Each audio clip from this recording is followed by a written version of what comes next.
Sharron Davies is with us, MBE, of course, Olympic medalist, swimmer and author, campaigner, hero, heroine, whatever. I mean, he, she, me, Lee, blah.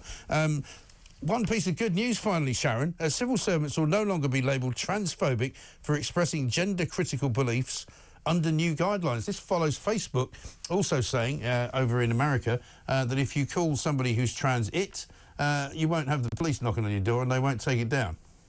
Yeah, absolutely. This is to do with the Equality Act of 2010 and the fact that it's been misrepresented, particularly by Stonewall now, for absolutely years. And for me, it's very relevant because this is a case that was brought by Eleanor Francis.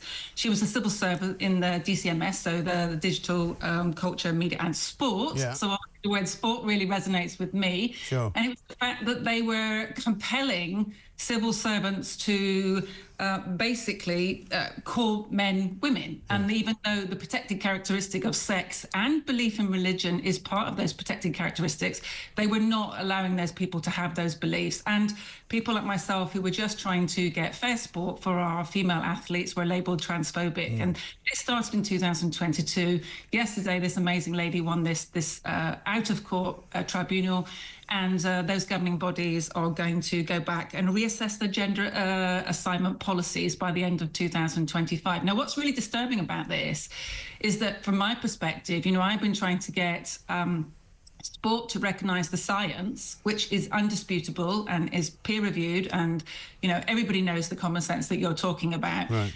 Then we've been thwarted by the fact that they're then referring to the DCMS, who are then putting this Stonewall version of the Equality Act in place and then pushing that onto the sports governing bodies.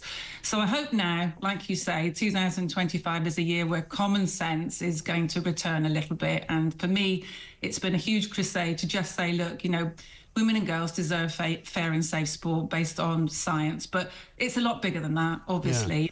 Have lost their jobs because they basically are not prepared to say that, you know, human beings can change sex, which we know they can't. Right. And isn't it ridiculous how much time is wasted on all this stuff as well? Because according to a statement from Susanna Story and Sarah Munby, the permanent secretaries of those two departments, we are committed to fostering a tolerant and respectful working culture. As such, our departments are working together to introduce a revised gender reassignment policy informed by a new central model policy, which we anticipate will be available by the end of the year. So another year will pass before they've actually physically got a policy that somebody can refer to. But again, they use these kind of phrases, don't they?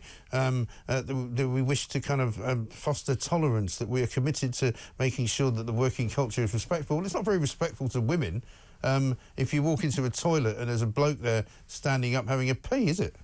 No, it really, really isn't. You know, you're put in a no-win situation. And also, this was all, you know, referring to self-ID. This wasn't even with gender certificates. So I think, I mean, £116,000 was awarded. They didn't go to court because they realised they were going to lose in court. So this was an out-of-court settlement. Right. And as you mentioned, this is taxpayers' money that's been used to fight. You know, that's been a misrepresentation by Stonewall. And this isn't just governing bodies. This is thousands and thousands of organisations. This is banks. This is the National Health Service. This is hundreds of our British universities. They've been paying £3,000 a year to be part of this diversity scheme, to be sold an untruth with regards to how the law actually is. And they've been persecuting people if you don't walk around with pronoun badges. And, you know, this has got to stop, you know.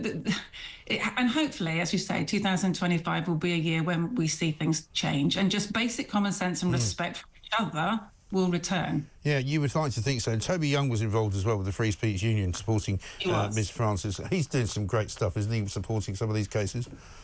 He is doing some amazing stuff, and I'm a member, and I would advise anyone, you know, that is gender critical or that believes in common sense, that even if you don't need it, there'll be other people out there that are fighting battles like Eleanor for us to be able to get people to return to, you know, basic common sense. So yeah, clean up.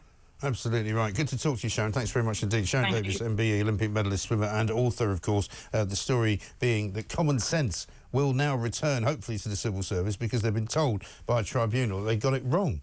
Completely and utterly wrong over gender reassignment. Let's face it.